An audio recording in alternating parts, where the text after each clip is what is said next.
Okay, let's get the conversation up and running. This is the time to talk about the public service sector in Nigeria, reputed to contribute just about 3% to the GDP. If you're on Twitter last week, perhaps you were part of that conversation when Dr. Joe Abba brought in some insight into what's been done at reforming Nigeria's public sector. Good morning, Dr. Abba. Thank you very much from Abuja Studios. We appreciate your time. Good morning, Bosun. Thank you very much. It's good to have you. Let's start from where we last week. But first, give us a summary. What is the state of Nigeria's public service as we speak?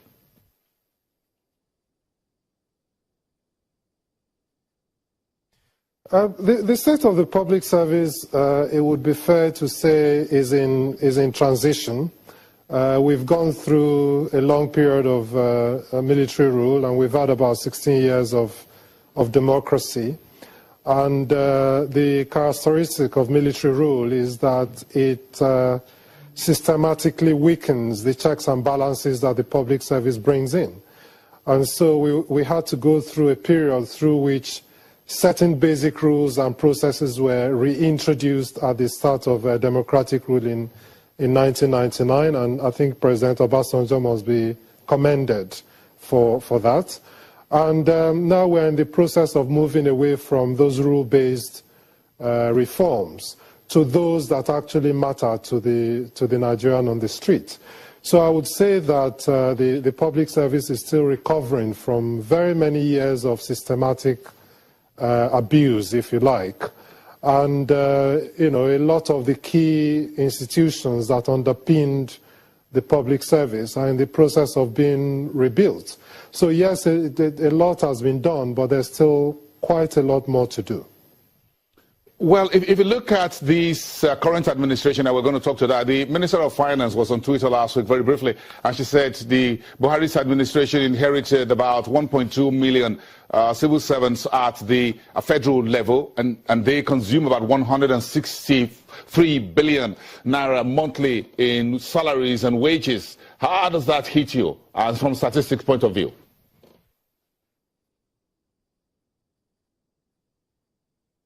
I'm sure what she said was 1.2 million public servants, not civil servants. There's a difference between the two. The federal civil service is only about 90,000 people. The federal public service includes the legislators, the military, the police, the judges, you know, everybody that draws from the federal budget is a public servant. But if you look at, you ask me the question, how does that hit me? If you do the mathematics, it actually comes down to less than 127,000 naira per person per month. So it's not a huge amount of money in relative terms. However, it is a huge amount to spend on such a small population. The issue there being the country is not producing, is not generating enough wealth. And so even the basics you need to run a sensible government immediately appears quite large. And so the emphasis must be on growing the economy, making public servants more productive, and having a sensible system with checks and balances that works. It's a bit lazy and short-sighted to simply say, oh, the service is bloated, without saying bloated for what? Without saying bloated relative to productivity, bloated relative to output. And this is where the focus must be, because if you look at how much we spend on our public service relative to other sectors, yes, it appears quite high, but relative to the cost of running a sensible government with checks and balances, you know, you start to raise questions whether it is indeed bloated for that purpose. Okay, let's come home to your agency, the Bureau of Public Service Reforms. Talk to us what you are doing, Dr. Joe Abba. What are you achieving? Well, we're doing a number of things. Essentially, like I said earlier, we're in the process of if you like, rejigging our service. So we're doing quite a number of things that hadn't been done for a very long time. For the first time, Mr. President announced a merger of ministries, not for the first time, but Mr. President announced a merger of ministries in November 2015. What we're doing for the first time is trying to ensure that those ministries are fit for purpose.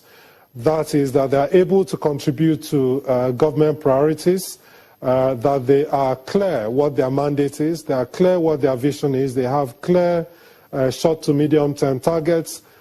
We do what we call functional reviews to make sure that there aren't duplications in functions between departments and duplications in functions between the ministry itself and its agencies. We look at how the staff are deployed.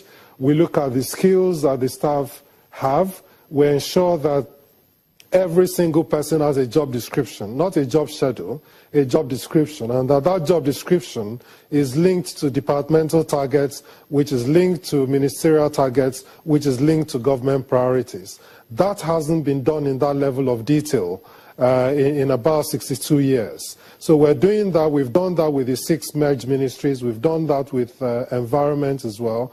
We need to do that work in the 14 other ministries. We feel that it is when we do this piece of work that we will start to get a different civil service, a civil service that knows what it's doing, is focused on results, and it's focused on individual accountability for those results.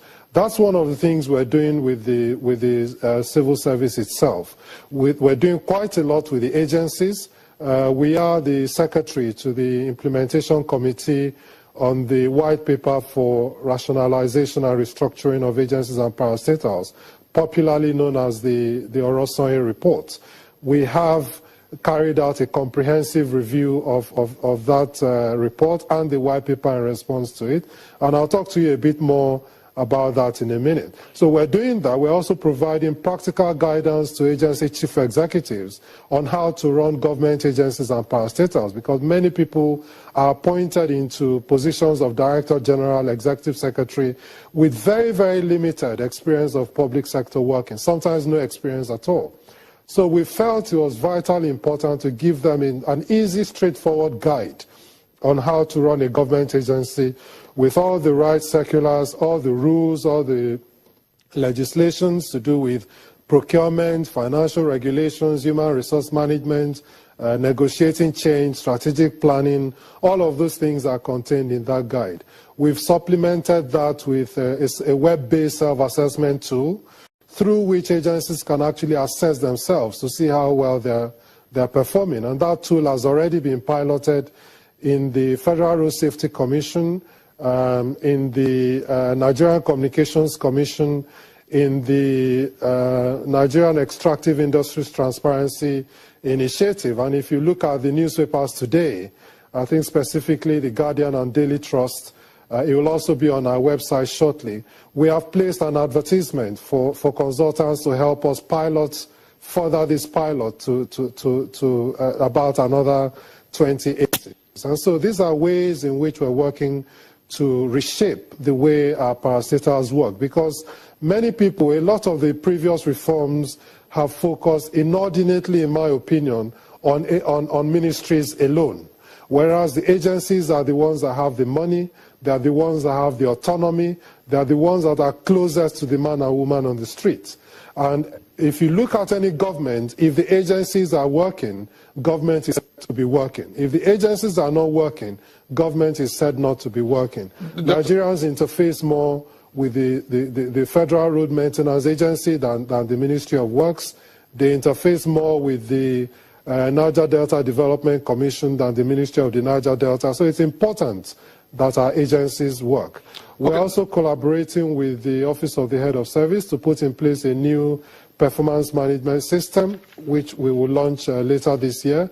We've put in place a new structured mandatory training program for all public servants that for the first time is based on an assessment of the competences required to run a professional public service. So in a nutshell, Dr. Abba, may I cut in very quickly? Rocket science initiatives. We're going back to the basics. Yes, let me cut in very quickly, because we have about 5 minutes now. But very quickly, give us about 2 minutes. Bring us up to speed on the Orosaye's report on the rationalization of the MDAs. Where are we?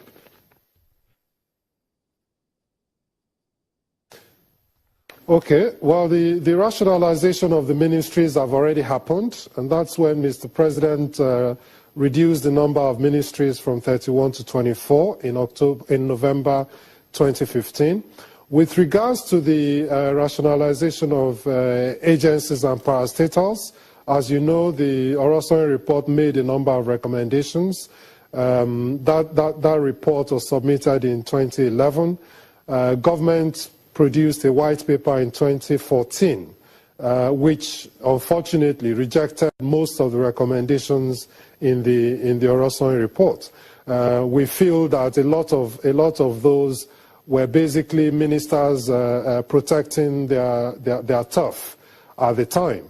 And so with the coming of the new government, we've done a comprehensive review of both the Orosaye report itself and the white paper. Because don't forget that the Orosaye report is now about 5 years old. A number of things have moved on from that. As an example, he recommended the merger of EFCC, ICPC, and the Code of Conduct Bureau. We need to ask whether that recommendation is still sensible in today's climate. He recommended the merger of 3 aviation agencies. The International Civil Aviation Authority has advised that it is unwise to merge a regulator like the Nigerian Civil Aviation Authority with a service provider like NIMET. And so all of those things we're looking at again to ensure that we don't do more harm than good. That review has been completed now. It's going to the Presidential Implementation Committee for its review, after which it will go to the Federal Executive Council. We expect that a revised, more realistic white paper will come out as a result. Okay, very interesting lowdown you've given us. Sitting out here in the studio in Lagos, and I'm sure you've seen him on the program earlier. We have about 4 minutes now. I want him to weigh in very quickly on the public service and the private sector side. Pascal Odibo, who is the country CEO for J. O'Brien. Pascal, you've listened to Dr. Abba for about 10 minutes. Give us your thoughts on some of the things you've heard. How do you think these reforms being carried out will impact the private sector, maybe the banking sector? Yeah, he spoke pretty well, and I mean, quite interesting in his perspective. But you know what I keep looking at? When I hear things like this, I'm going to ask, what is the global vision? What is the global vision? What are you reforming for? If you're reforming the public sector to be able to run its work, do its work, okay, or you're reforming the public sector in order to allow to be an enabler, the mindset will be different. They're totally different mindsets. And that is why it's key to understand where the political heads are headed. If you're a public sector driven individual, you will have a public sector that will allow the private sector to take on, to become captains and champions of growth. If, however, you are leaning towards the state managing, you will run the things you're going to reform to manage the things yourself. Okay, so you have to determine how you're going to take that a bit as a question. We've got about 2 minutes to wrap this up, this conversation. Dr. Joe Abba, sitting there in Abuja, I'm sure you've heard Pascal Odibo, his thoughts. What are you reforming for? What's the end game? What's the global picture? In 1 minute. The end game is a richer, more prosperous, fairer, inclusive Nigeria. And so we must strike a balance between the growth driven by the private sector, which is absolutely right, and fairness and equity, which we must ensure exists within that growth. We've seen too many instances of inequitable growth driven by one sector of the economy alone. I think it's very, very important that government allows business to drive the economy, to create wealth for citizens, but also ensures that equity and inclusiveness is the watchword in that drive for growth. Okay, Dr. Joe Abba, we thank you very much for your time today, Director General at the Bureau for Public Service Reforms. Thank you very much from Abuja for being on the program today. And Pascal Odibo, thank you very much for coming through. The country CEO at Jeff and O'Brien. We'll take a break.